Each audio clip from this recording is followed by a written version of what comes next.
Hello children! This is a video lesson for the 8th grade primary school. My name is Rašeljka and I'm your teacher today. Our today's topic is at the gallery. By the end of this lesson, you will show the understanding of the text about an artwork, you will know the difference between subject and object questions, and you will use subject and object questions. For the lesson, you need a notebook, a pencil or pen, and a device with internet connection. Let's see what art means to you. When you hear this word art, what is the first thing that comes to your mind? Think, please. Now let's see some possible associations. Drawing, films, artist, paintings, brushes, music, colors, graffiti, books, canvas. Canvas is a piece of cloth on which a painter paints, platinum, and sculptures. Were these associations some of yours as well? All right. As you know, there are many forms of art. Some of them are visual, some performing arts. Visual arts are painting, sculpture, photography, ceramics, film, architecture, literature, and comic. Performing arts are theater, music, and dance, because they are performed on a stage and in front of an audience. Which of these forms of art do you like most? Which are you good at? Now please look at this classroom situation. The teacher says, "We are going to visit the Gallery of Modern Art next week." And the pupil thinks for himself, "No, not again. Why not cinema for once?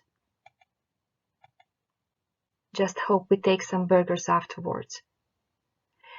Does this sound familiar to you? Do you feel like this boy here sometimes? Why do children often find art boring? Why don't they like going to the galleries? What do you think? In your opinion, why do people love visiting art galleries? Why would you visit one? Let's see some reasons. You can enjoy looking at works of art and meditate upon them. You can learn about art and understand it better. A visit to a gallery can boost your creativity. Art can broaden or widen your horizons. You can see what artists think about the world today. Or you can have fun with your family or friends. Now you can stop the recording and write down these reasons in the order of importance for you. Rank them from 1 to 6.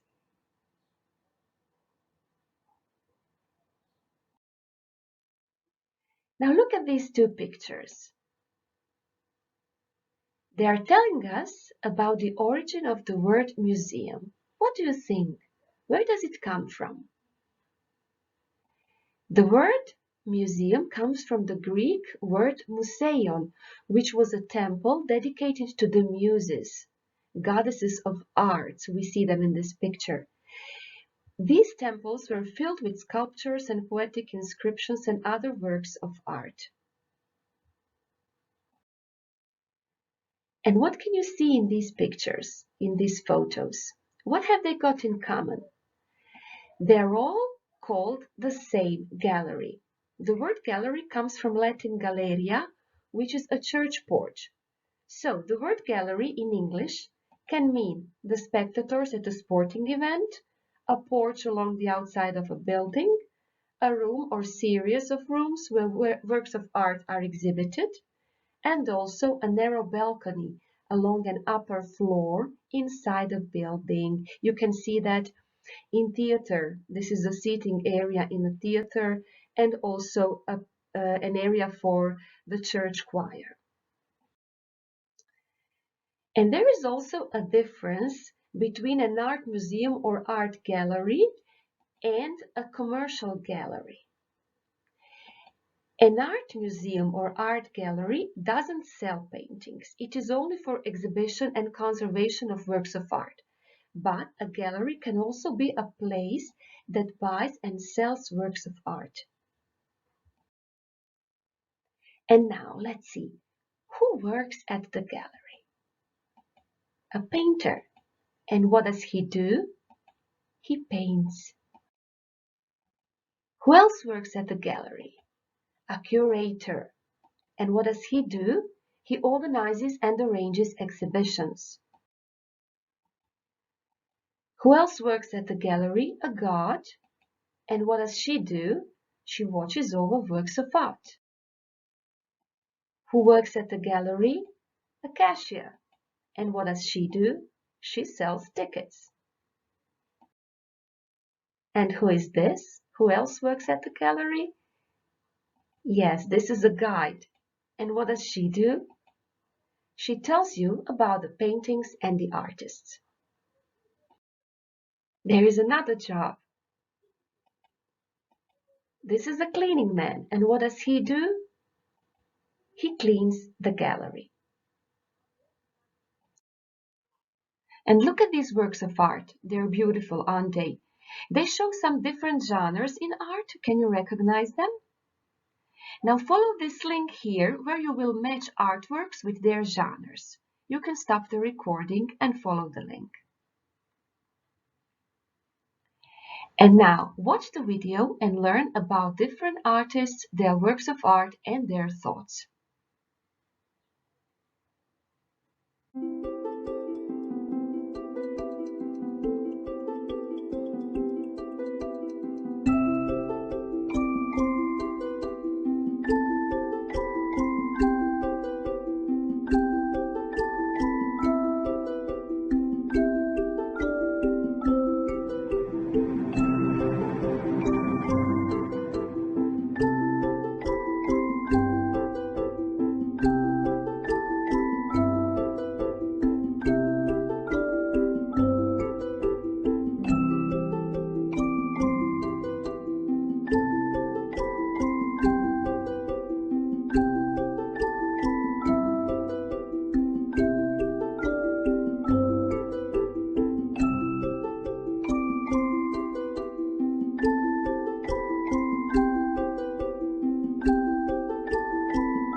I hope you enjoyed this video tour through the gallery.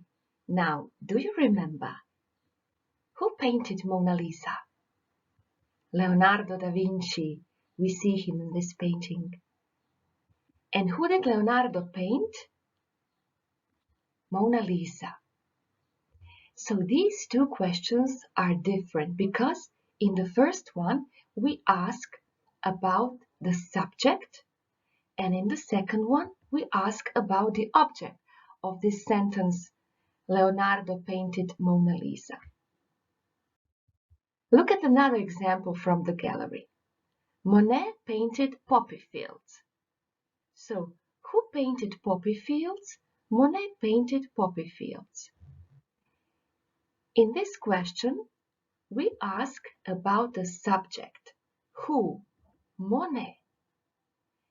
When we ask about the subject, the verb should be in the affirmative form, painted. In the next question, what did Monet paint? Monet painted poppy fields. So what did he paint? We are asking about object, poppy fields. So in this question, the object question, we have to use the question form. We have to use did. Kada postavljamo pitanje o subjektu, glagol je u potvrdnom obliku. A kada postavljamo pitanje o objektu, glagol je u upitnom obliku i moramo upotrijebiti did. Can you answer the questions? Who painted a self-portrait? Who did Vincent van Gogh paint? And let's see the answers. Who painted a self-portrait? Vincent van Gogh. Who did Vincent van Gogh paint? Himself. You see the difference between the subject and object question. And now it's your turn. Make one subject and one object question for each piece of art. You can stop the recording if you want and write down the questions, or you can just say the questions. And let's check. Pierre Mondrian painted the abstract painting. Subject question, who painted the abstract painting? Object question, what did Pierre Mondrian paint? Let's go on. Michelangelo made Pieta. Subject question, who made Pieta? Object question, what did Michelangelo make? And the next work of art, Ai Weiwei created this installation. Subject question, who created this installation? Object question, what did Ai Weiwei create? And now let's revise. For subject questions, we have to use the affirmative verb form. Who works at the gallery? A guide. Who painted more than 35 self-portraits? Van Gogh. For object questions, we have to use question form. Did, do, or does, which are auxiliary verbs, then subject and then verb. What does she do? She tells you about the paintings and the artists. What did Van Gogh paint? More than 35 self-portraits. So here you can see the examples for the present simple and for the past simple tense. This is one of the most famous Van Gogh's paintings. Let's read about it. Van Gogh loved to paint flowers and landscapes. This painting shows a landscape at early sunrise. Van Gogh used oil on canvas in different shades of blue and yellow. On the left, there is a tall dark cypress and the village on the right. Bright colors in the background show the moon and stars on a night sky. Van Gogh used short brush strokes to form the sky and the hills. The mood is dreamlike and calming. Art experts find this painting a masterpiece of Western art. And there is a task for you here. You should stop the recording and then write subject or object questions so that the underlined parts of the sentences are the answers. So first decide if these underlined parts are subject or object of the sentence and start your questions with who or what. You can stop the recording now. And now you can check your questions. The verbs in subject questions are written in red and the verbs in object questions are written in blue. And now a task for your homework. Search the collection of the National Gallery in London, follow this link, then choose 3 different genres of visual art, portrait, abstraction, etc. For each artwork, write one subject and one object question and their answers. And if you need more practice, you can follow this link or scan this QR code. And use this checklist to check if you have done your task correctly. If you are interested in art, you can also take this virtual tour through the National Gallery in London. It is really very interesting and exciting. Remember the video you watched? What did Michelangelo say at the age of 87? I am still learning, that's what he said. So with this thought as a message to you, goodbye till next time, and never stop learning.